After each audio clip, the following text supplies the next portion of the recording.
guys, and welcome back to this countdown of the top 80 albums of the 80s as voted by you guys. Of course, I am joined with John Stanek of Johnny Radio as always. And yeah, we're in the, I think, no, not in the upper half of the list, but we're just about to go on over to the other side here.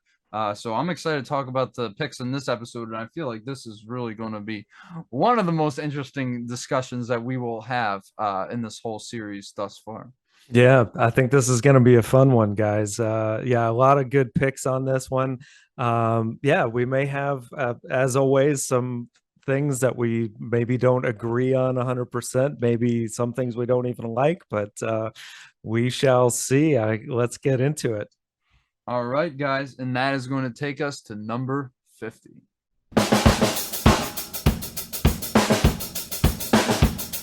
War by U2, the first U2 album to make the list from 1983. This was their third album, and the one that I think they really came into their own. They really became U2 on this album, I think.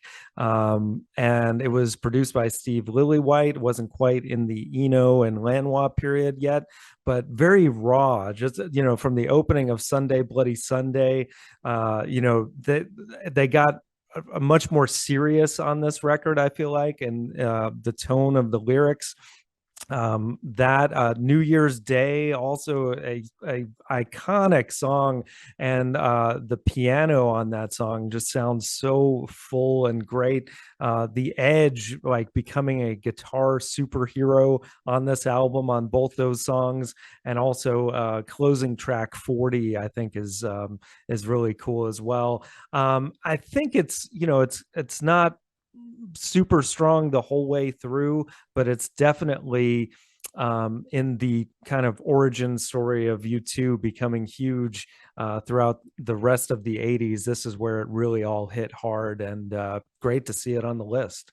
Yeah, this was definitely on my list, and I agree with you 100% on everything you just said, because the first couple albums, Boy and October Sky, I feel like there were so many glimpses of, like, well, I mean, it was Mhm. evident how tight this band is, especially with Larry Mullen Jr. just Yeah. holding the whole thing down. I mean, one of the greatest drummers ever. But I feel like the songcraft wasn't quite there yet. And Mhm. then I heard this album. I said, okay, this is exactly what they delivered on, with the promise of just their musicality alone. But I mean, really, Bono's lyrics getting so much more, I guess, not necessarily introspective, but more critical and, Mhm. and, and more serious, as you said, on songs like Sunday Bloody Sunday, which just has one of the most iconic hooks in any YouTube song, that Sunday Bloody Sunday, Yeah. I mean, just immediately gets stuck in your head. Same thing with New Year's Day. Two Hearts Beat is one, of course, is such a Mhm. big hit for them, and obviously one of the most standout songs on this album. Just a great ballad, and one of the first great ballads that they would later go on to perfect Mhm. on other albums later in the 80s and onwards. And of course, I just have to mention The Refugee, which I think is a brilliant song. One of the deeper cuts on the record, but one of the ones I love outside of the three I just mentioned. But then again, I mean, there's hardly a weak track on this album, even if I don't necessarily love the other songs on here. I mean, it is just very consistent and strong throughout. And I really think the beginning of something truly great with this band. Oh yeah, yeah. U2. I mean, from here to through the early '90s, especially, I think was just they were magical, and I'm sure we'll get to talk about them a little bit more yet again on this list, hopefully. We will see. And yeah, with that out of the way, let's move on right to number 49.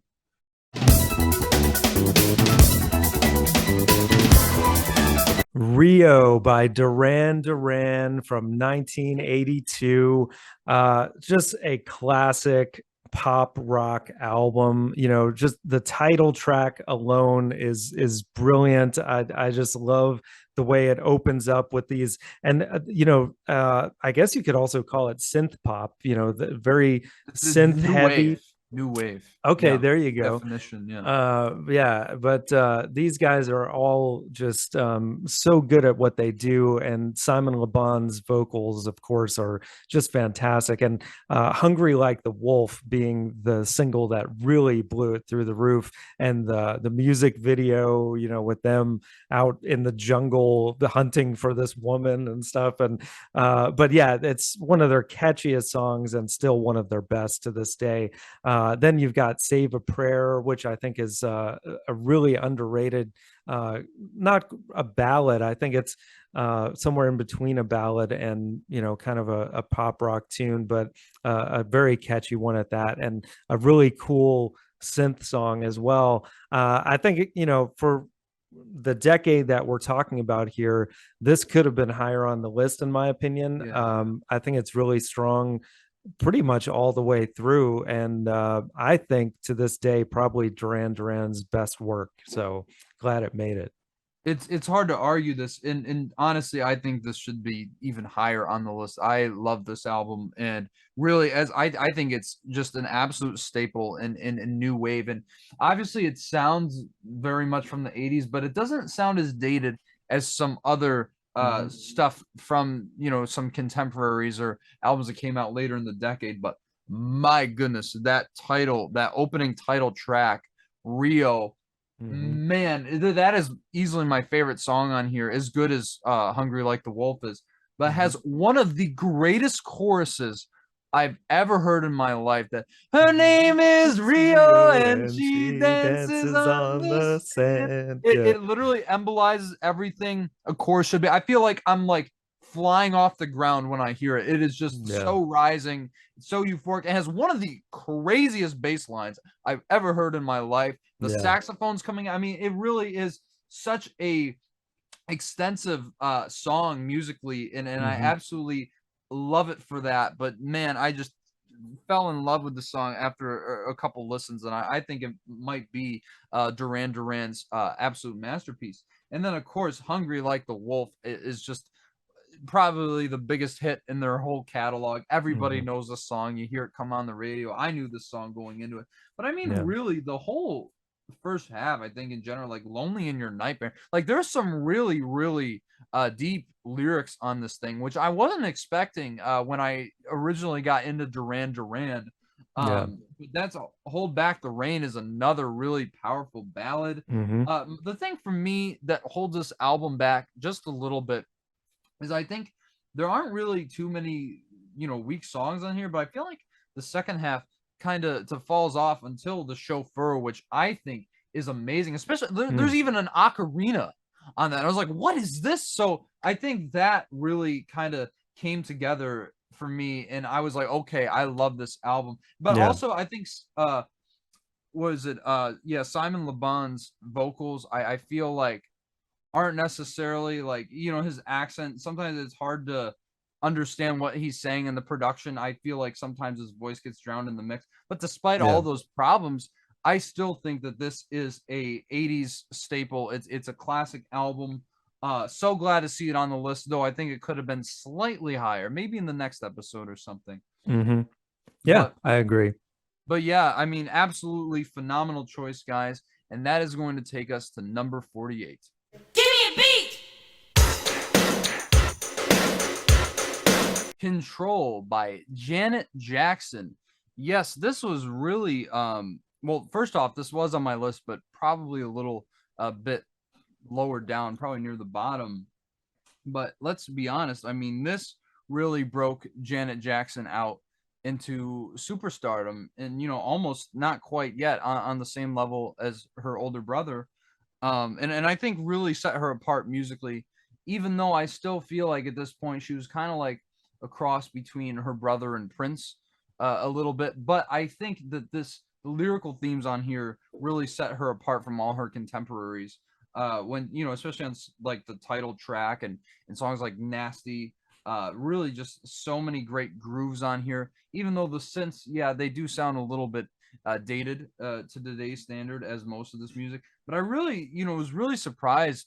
The very positive message. Well, not surprised that she was putting out the positive messages, but I was surprised at how many were on this album. Especially, in songs like, and also some really introspective songs like "He Doesn't Know I'm Alive." I really love that one.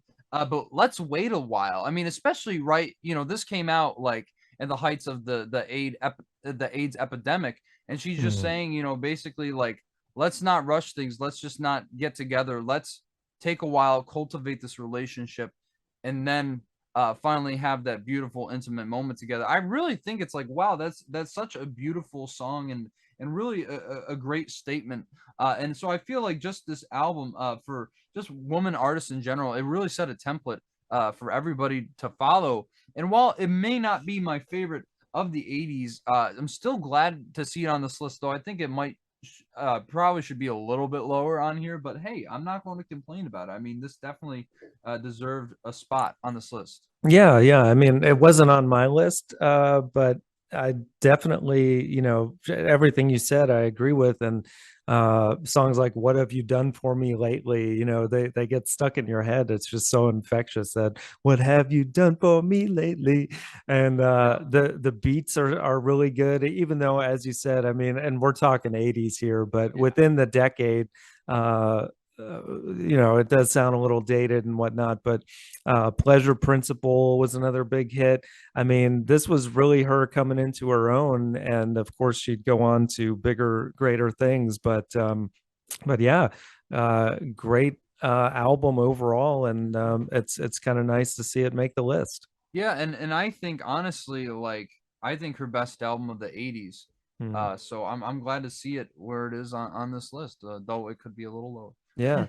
But anyway, and pretty good production by Jimmy Jam too, by the of way. course, who just Yeah, got inducted into the Rock and Roll Hall of Fame as there you go. Duran Duran. So glad to see Yes. that happen. And yeah, that's going to take us right into number 47.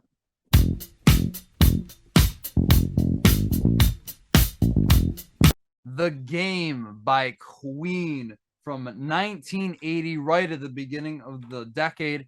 And yes, this definitely stands as one of Queen's best and most consistent albums, but even that is, a little bit shaky here and there, and I'll get into that. But yeah, this was on my list and probably, I think, appropriately placed around where it is on this list. But I mean, come on, has some of their most iconic songs, starting off with "Play the Game," which is essentially the title track. So beautiful, so I guess stripped back for Queen standards, just starting off with that the piano and Freddie Mercury's just absolutely astronomical vocal performance on here. Hmm. Don't play hard again, it's the real world, and just Yeah, so just good. his falsetto on here is just absolutely incredible as always, but definitely one of his best vocal performances, I would even say.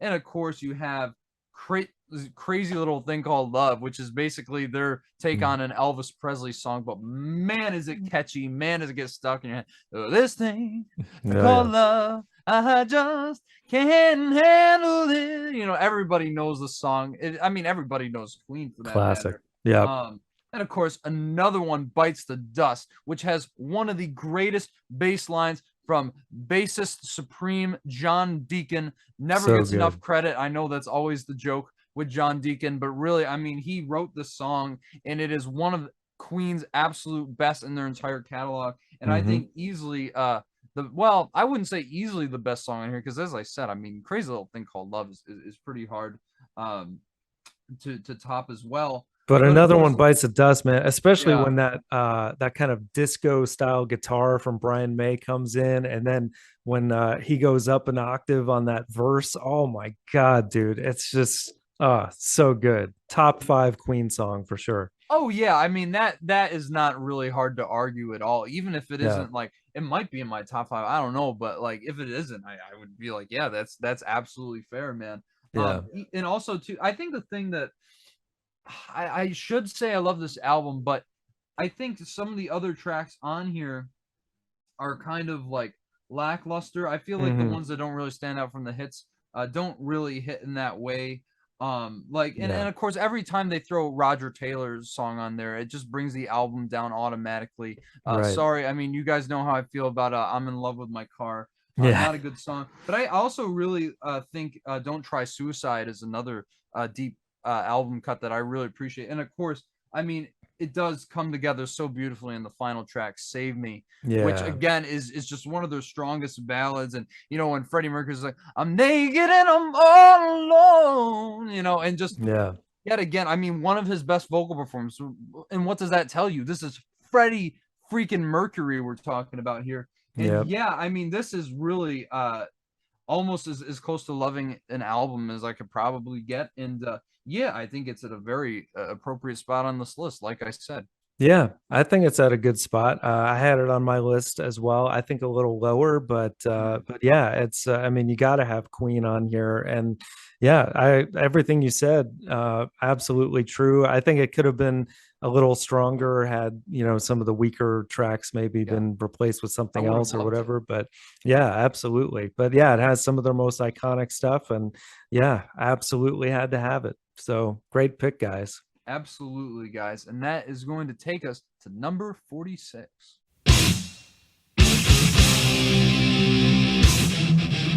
Master of Puppets by Metallica from 1986. This really is considered one of the most, maybe the most definitive thrash album of all time. And I'll be honest, it just missed out on my list. I think I've stated I'm not as huge on Metallica. And this actually, I like Ride the Lightning more, which we've already talked about on here. Me too. But yeah, I mean, I don't know. I guess it's just more immediate and it's just more interesting to me, I guess. But I mean, let's be honest, even though it's not my favorite song, I mean, the title track is kind of like their version of or their Bohemian Rhapsody, if you will, just in regards Mhm. to a technical element, how everything is so proficiently executed. And yeah, I mean, just the expansive amount of musical segments that they have on this song. Not my favorite. I don't love it, but you got to respect the craft here. But songs I really do love, like "Welcome Home," "Sanitarium," you know, I Mhm. which I believe starts out more acoustic driven and then just gets more intense as it goes along. I mean, they are dealing with some really interesting themes and topics. This besides death and destruction, which you know is one of the reasons I'm not huge on Metallica. Like "Disposable Heroes," which is essentially an anti-war song and has some of their most powerful lyrics. Yeah, I mean, from top to bottom, I mean, this thing is really solid. I mean, there's no doubt about that. But it isn't something that really draws me in. I get it's influential, but I've never really seen it as one of the most uh greatest and most consistent albums ever made. I don't know. As I said, Mhm. it's the voice of James Hetfield, all these different things, but man, I mean, this is crazy, obviously, because during the middle of their tour, Cliff Burton died in a bus accident, and this Mhm. was the last album to feature him. So I think it's also noteworthy for that. And I think with Cliff Burton, they found their greatest success. And yeah, this is one of the best-selling albums of all time too. So I think that's worth noting. But I'm not mad that this made the list at all. I think if honestly, objectively speaking, it probably deserves to be on here for influence alone. But not my favorite, and I definitely would have put it lower on the list if it were up to me. But I get why it's here. No, I'm with you. I'm not a huge Metallica fan either, and I didn't have this or Ride the Lightning on my list. So, No, and honestly, like there's some parts of Injustice for All that I like better than either one of those. Like the really. song One, for Oh, example, okay. I think is incredible. But I'd be okay if there was like less Metallica on this list, honestly. Yeah. And I know there won't be any more to come, so I'm thankful for that because I think some other artists should have more on here. But hey, some people get mad at me for saying that. Whatever. I understand, especially the for the Metallica purists, that a lot of them think this is their best album. Right. Um,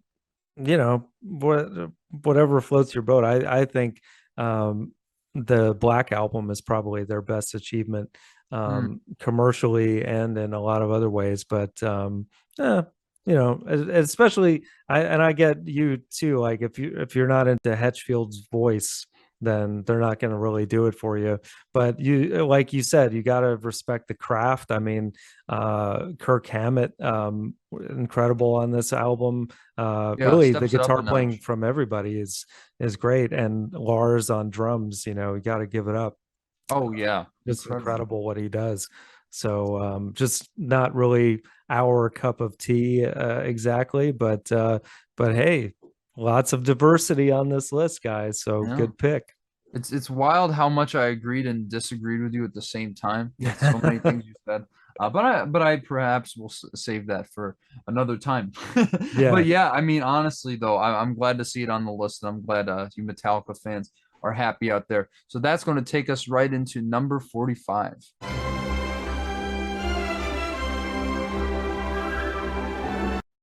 E.T. Phone Home. Yes. E.T. the Extraterrestrial, music from the motion picture soundtrack by John Williams, baby, 1982. This obviously being from one of the most seminal films in the history of cinema. I could go on about how much I adore this film. It's an absolute masterpiece and what I believe to be Spielberg's most personal film. But if we're talking about our boy by Johnny Williams here, uh, He's man, a I think genius, man. unquestionably, and the thing, obviously, this is the Academy Award winning score. But more than that, I think after Star Wars, this is the greatest score of all time. And also, I think his best score album because everything is sequenced incredibly well. I don't think they go out of order like they do on the Star Wars albums. But Mm. I can't believe that. Well, maybe I can believe this is number 45. I had this in my top three. Like I had this under Wow, Thriller. Like this dude. is some of the most iconic, some of the most timeless pieces of orchestral composition ever in the history of music. And I get, yeah, you also have, Bach and Beethoven and all this stuff, but let's throw John Williams in the conversation for just a Oh minute. yeah, Obviously, no doubt. he wasn't as he wasn't as groundbreaking or influential as those guys, but easily the greatest film composer of all time, I think, just Yeah. from an iconic status. But this really feels like one of his most refined pieces of work. I mean, just the themes he creates on here are so great. I mean, everything on this album is great, besides maybe E.T. Phone Home, which I feel like kind of repeats themes from, earlier songs on the album, like Hmm. E.T. and Me, which is just so beautiful. And just the chimes that come in, it's Hmm. so ethereal. It's so otherworldly, which I think is perfect for the setting and the tone of ET itself. I mean, never has music so perfectly complemented a film like it Yeah, does it in captures this. the emotion perfectly. I mean, Yeah. and the flying theme, of course. I mean, Oh my oh my god. goodness. Yeah. You just picture that shot of Elliot and ET just flying across them. One of the most iconic images, not Hmm. even just in film history, just in pop culture Yeah. in general. And I also love ET's Halloween, where they kind of insert the Yoda theme too, which I Yeah. thought was Right. such a great reference. When you see the kid dressed up as Yoda and ET Hmm. sees him, which obviously gets a little bit more convoluted when we talk about the Phantom Menace. But even Yeah. so, I mean, yet again, Over the Moon is just another very acoustic driven cut, which surprised me, was just the piano mainly driving the whole thing. But I feel like all these themes, whether it be 3 million light years away from home, Abandoned in Pursuit, all come to head so beautifully Hmm. in Adventure on Earth, which I Yeah. think is unquestionably the greatest composition of John Williams' entire career. Yeah, I I mean that's hard to argue. I mean, yeah, the way that it ends, I mean, and I think Spielberg actually cut the movie to the music in the last scene, from what I've heard, which makes total sense because it's like the music is just driving everything perfectly and really just setting the tone of the emotion. But from the moment that like still when I watch the movie to this day, when all of the kids start flying on the bikes at the same time. Just my hairs oh, on my I'm arm go up, and I'm like, dude. and also the nostalgia of it. This was the first movie I saw in the theater as a kid, Wow. so it's like, yeah, I should have probably had this higher on my list. It Yes. was way lower on mine, but to me, and I know you disagree with this, but I feel like aside from the very high highs of those flying bike scenes and things like that, I think some of the rest of it, I wouldn't go as far as to say like boring, but No. are not as exciting to me as like listening to this on my own. I'm just not going to get as excited as like the scenes where ET's in the closet or whatever. So you know what I Well, mean? but But also, I yeah, mean, I just have to mention the one I'm talking about is the eight tracks, which is that the one you yeah, listened to? Okay. Well, yeah, regardless, I still feel like, man, these compositions are just so magnificent and so elaborate, so melodic, so well placed in the yeah. film, so well put together. But man, when you hear those horns just Hmm. blast, and which kind of also emblemizes the spaceship taking off at the end of the film, which Yeah, is one of the greatest, I'd say probably top 10 endings to any film in history. And of course yeah. the ouch, like, Oh yeah, yeah. man, I mean, once I was done listening to this album, I was just my jaw was dropped. I just can't believe how incredible the score is, and deservedly won the Academy Award. I mean, really, I don't think there's any question that this is one of the most iconic, but also one of the best scores in cinematic history. Yeah, and one that earns those big timpani drums at the very end too, because Oh my sometimes some other artists overdo with that kind of stuff, but John Williams did it, man. man, it's So good. going to be so sad to see him go after the next Indiana Jones movie. Won't be here and be hearing any more scores from him after that. But Mm. man, when you have a track record like this, I mean, it's kind of Oh yeah, it's okay with and me. I I mean, think we'll be talking about him a little bit more on this list. So we will see. And yeah, yeah, this should be a lot higher, but I get not everybody voted for it, but you should have. You should listen to this because really it is one of the, I would even say one of the greatest albums of all time, and I think one maybe the greatest score album to exist. So yeah, great pick. And that is going to take us to number 44.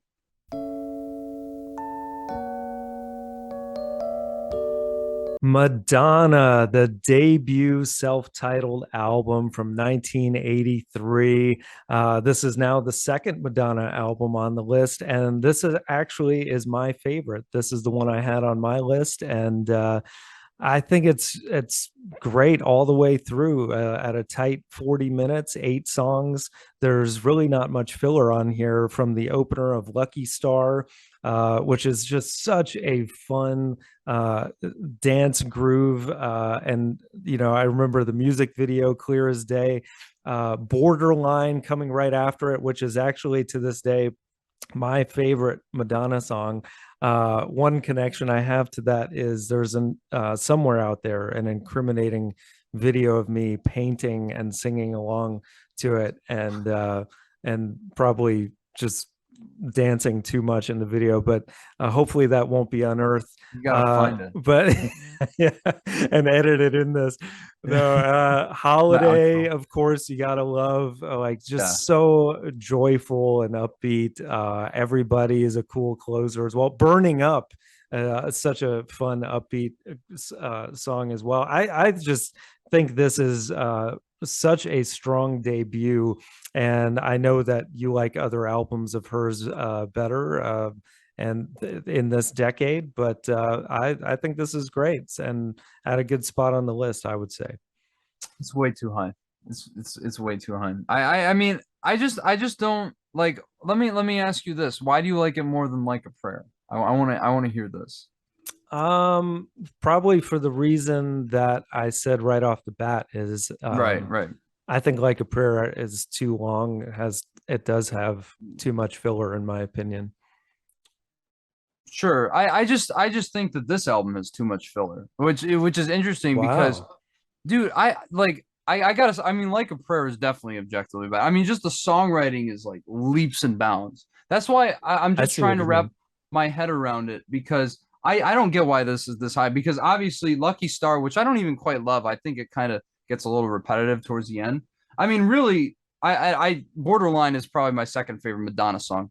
after Like a Prayer. I think it's absolutely incredible. It's Yeah. a great example of synth pop and just one of her catchy songs, you know. I mean, how can you not Mhm. love this? It has so Try many to amazing hooks. understand. You gotta love that, man. Giving all I can. Yeah. You know, I mean, it one of the best middle eights to any pop song. I mean, really, you don't get much better than that, even when it comes to Madonna and Holiday, obviously. It's just that if you can spend the holiday and the Yeah. one Yeah. thing I will give this album is I think the synths on it are don't really sound that dated. Yeah. For 80s pop music, this is Yeah. The actually sound, the pulled up. production on this thing is great, man. Yeah. But man, I just think a lot of these other songs are just kind of boring. Like I don't like they aren't Mhm. really lyrically anything crazy. Yeah, It, sure. so I just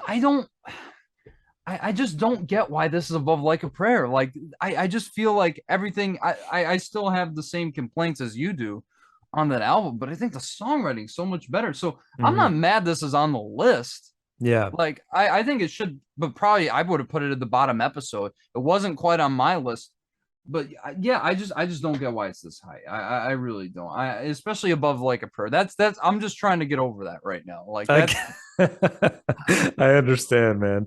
But hey, good to see her on the list yet again. yeah. I mean, So you gotta love Madonna, but I don't yeah. know. I think this is overrated on the list. I'm gonna lock that in right now. But Okay. hey, whatever. I mean, it's a fun album. I'm not going to deny that for a second. I mean, as you Yeah, said, if you look at it for what it is, a fun album, I think it's one of the most fun albums of the decade. So but it should be in the bottom 10 on this list at the very least. whatever you say. Okay, that's going to take us right to number 43.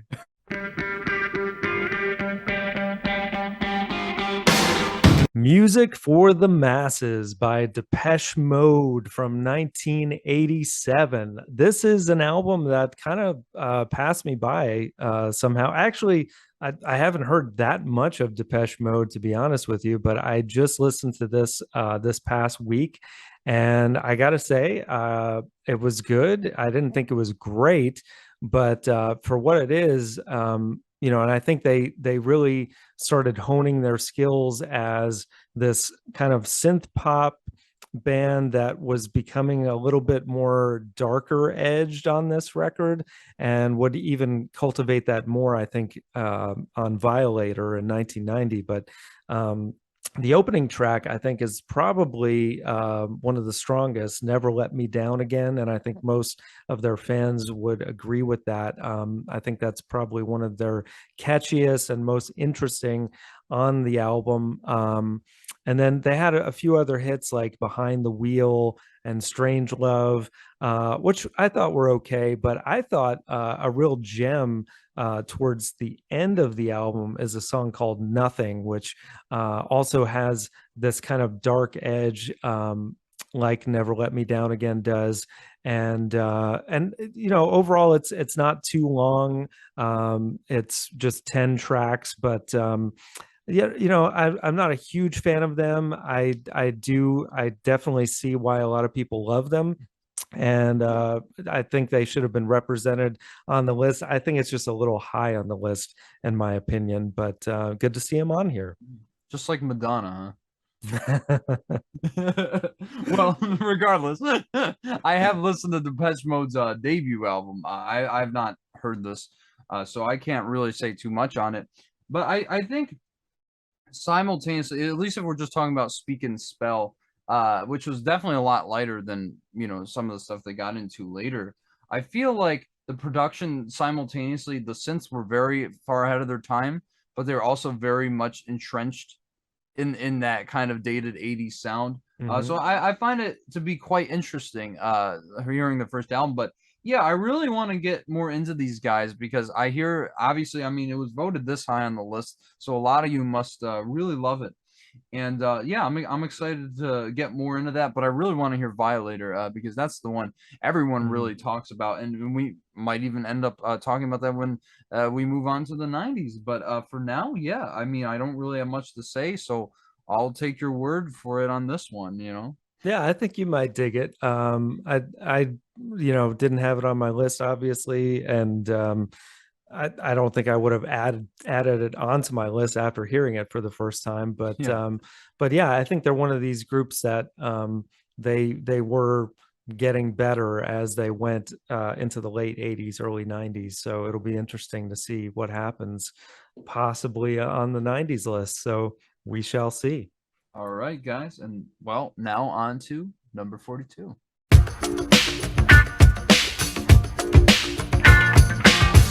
Paul's Boutique by the Beastie Boys from 1989. Yeah, obviously we've already seen them on the list with License to Ill, but this was like leaps and bounds beyond what they were doing on that first album. I mean, really, the sampling on here is out of this world. I mean, the stuff you could get away with in 80s hip hop was just unbelievable. And I think that the Beastie Boys really flourished and came into their own on this album. While lyrically still it's not super impressive, and neither is the rapping, just these really psychedelic and very disparate samples just coming from all over the place. You have Curtis Mayfield on here. You have I think John Williams, they sampled Jaws at one point. They sampled Bernard Herrmann. They sample literally like everybody under the sun. Even the Beatles, especially on the Sounds of Science, the way they interpolated When I'm 64 and the end so brilliantly on that track, which eventually led to a lawsuit by the Beatles. And I forgot which one of the Beastie Boys said it in response to, like, how cool is it we got sued by the Beatles? You know, I mean, just incredible. But really, I mean, this was such a groundbreaking album. I don't know if it was Chuck D who said this, but he said the secret was in like the black hip hop community at the time is that the better beats, you know, between this and Takes a Nation of Millions was actually the Beastie Boys, Paul's Boutique. And it's kind of not hard to see why. I mean, this is really, I think, some of the best hip hop production I've ever heard of in my entire life. Maybe on par with like Late Registration.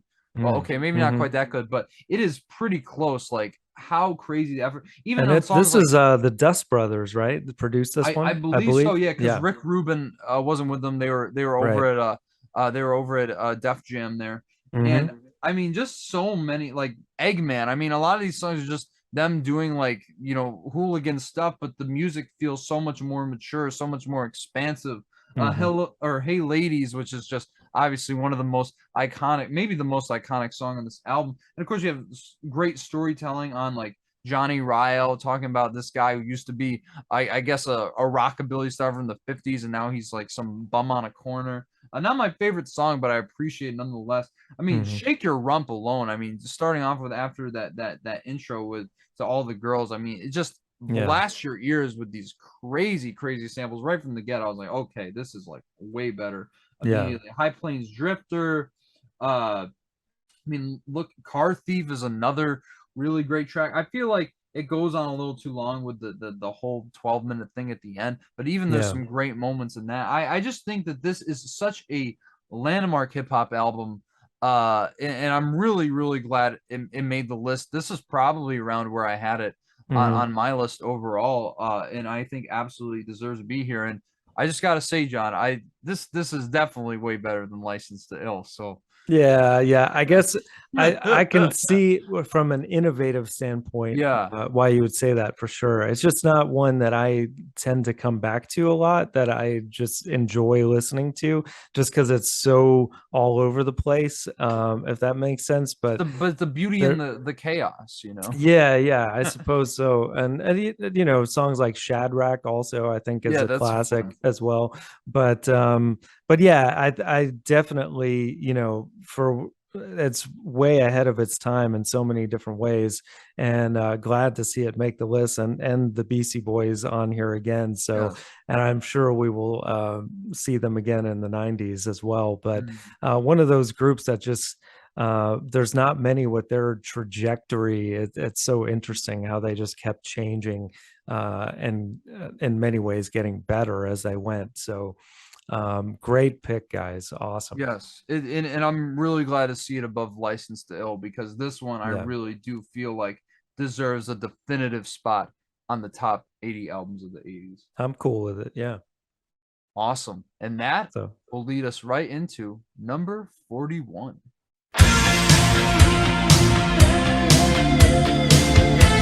Hysteria by Def Leppard from 1987, their best album, I think many would agree with. And glad to see it is higher on the list than Pyromania.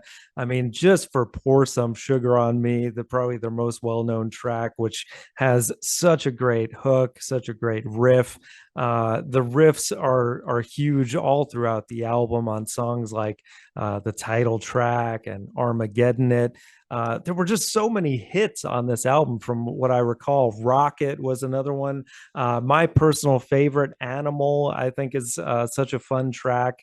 And, of course, the vocals by Joe Elliott and the rest of the group, like, I think they really got into another level where, everyone was singing along on the choruses with him, making it this huge sound. Love Bites, such a great ballad and one that you still hear on 80s radio and beyond. But I do think the album overall is a little bloated at a little over an hour. I think they could have cut some stuff, especially towards side B, but I think there's enough greatness on here to where I think this is actually a really good spot on the list for this album, especially for all they had gone through leading up to this, with Rick Allen losing a limb and then relearning how to play the drums, mostly with foot pedals. What he accomplishes on here alone is incredible, and still so fun to watch him play. I had the opportunity, I think I already mentioned, to see them live recently, and just the joy on his face, like he has so much fun playing. And they played like all the hits still to this day from this album. It's a classic. So I'm curious to see what you think, because I know you just listened to it for the first time. Well, yeah, I've been working my way through Def Leppard ever since we talked about Pyromania. Was not huge on their first two albums at all, and Pyromania I think is pretty decent.